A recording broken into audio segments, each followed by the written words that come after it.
A privação do sono e a exaustão devido ao esforço físico são problemas reais. Mais preocupante, no entanto, é quando ficamos sem energia emocional.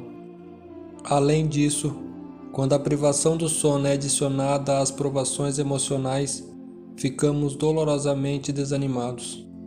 Baruque, o escriba de Jeremias, deve ter se sentido assim muitas vezes durante os últimos turbulentos anos de Jerusalém.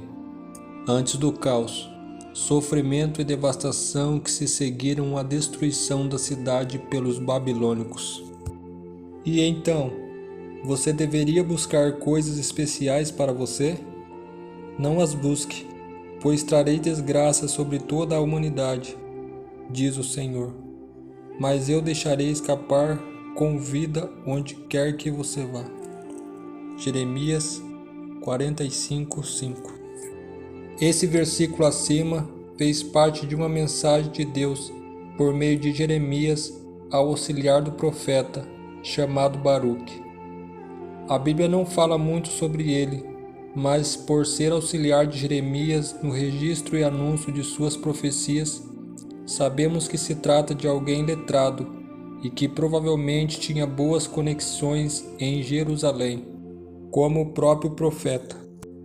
Desse modo, seu futuro parecia ser muito promissor e os rumos do país, também sob o reinado do bom rei Josias, que reinava no início do ministério do profeta. Porém, com a morte do rei, a sucessão real conheceu apenas soberanos maus, até a queda de Judá em 587 a.C. As palavras de Jeremias foram ditas no 4º ano do pior dos descendentes de Josias, o rei Joaquim, quando Jeremias estava preso e, por isso, encarregou Baruque de anunciar suas palavras no templo, as quais foram rejeitadas com velocidade pela coroa e pelo povo. Em função disso, o lamento de Baruque foi: ai de mim! O Senhor acrescentou tristeza ao meu sofrimento. Estou exausto de tanto gemer e não encontro descanso. Jeremias 45:3.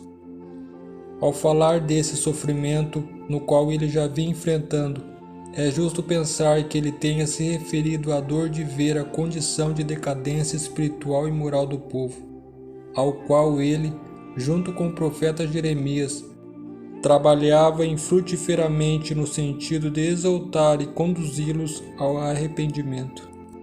Porém, ao falar da tristeza e desânimo de Baruque, acrescida ao sofrimento, podemos pensar em algumas razões para isso, razões distintas, mas provavelmente complementares. Uma delas talvez seja a tristeza por ver seu amigo e mestre preso injustamente por anunciar a palavra de Deus.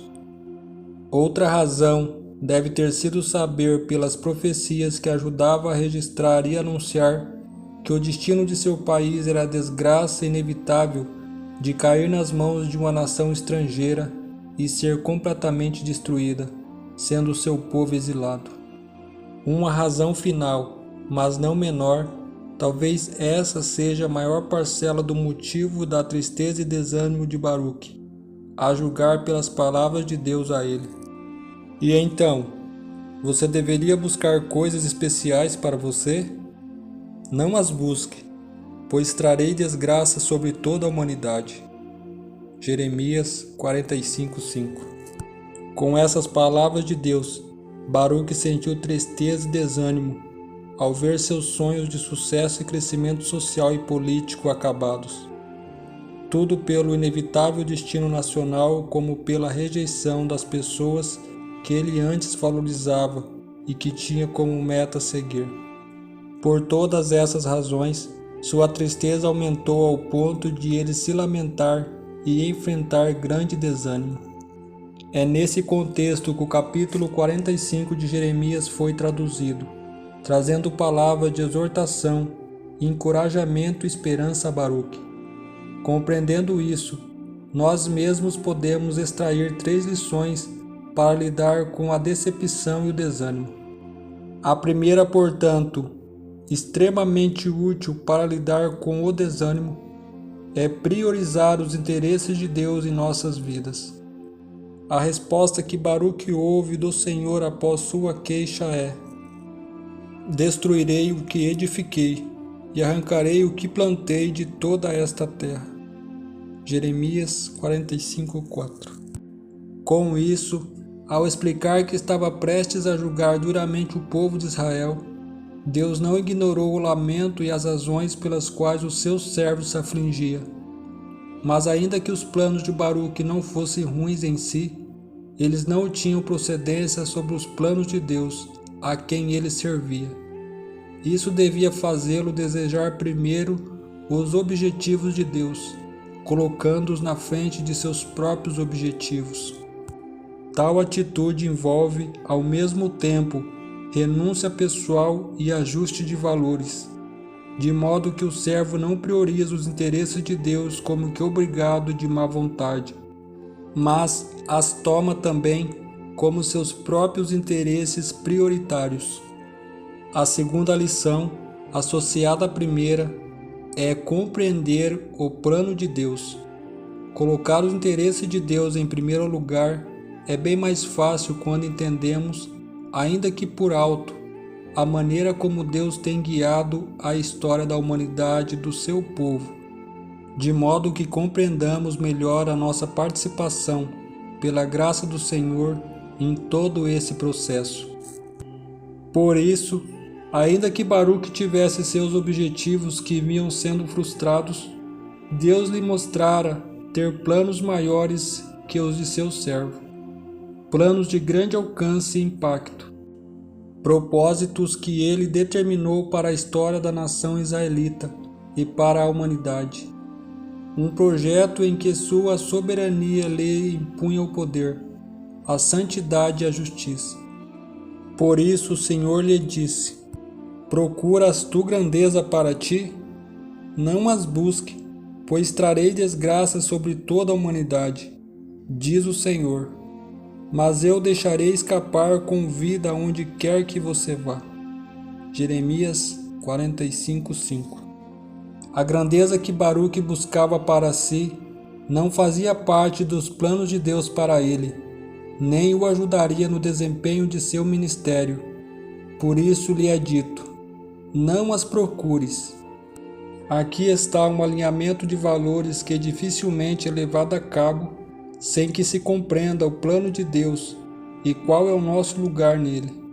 Sem tal compreensão, a melhor obediência que se possa ter estará normalmente sustentada no legalismo e no serviço por mera obrigatoriedade, em que quase nenhum deleite no serviço.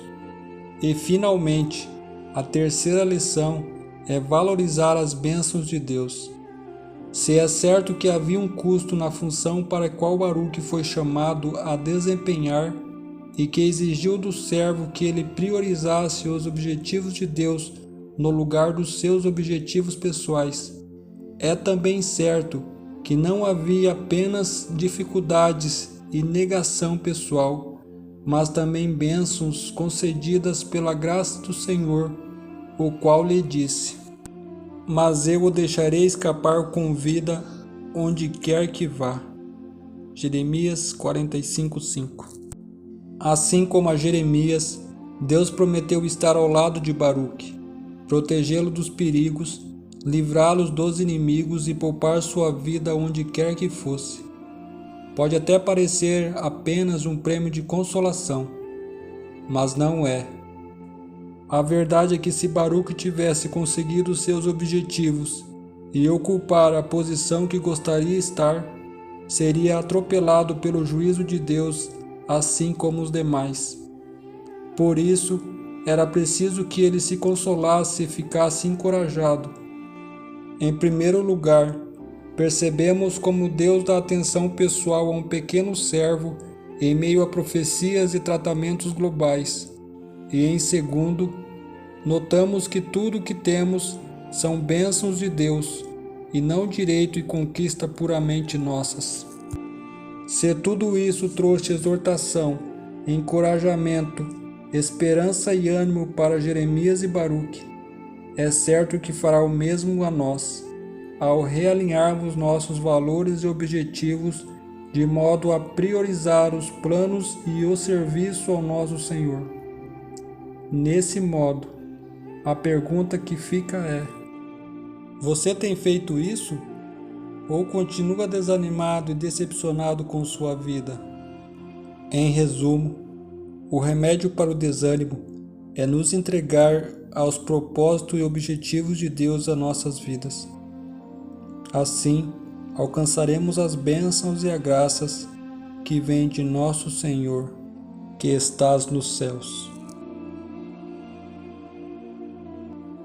Querido Deus, ajude-nos, Pai, a se entregarmos totalmente a Ti, para ganhar paz e encorajamento, pois acreditamos, Pai, que Seus planos são maiores que os nossos.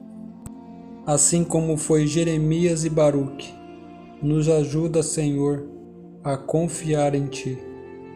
Essa é a nossa oração, em nome de Jesus. Amém.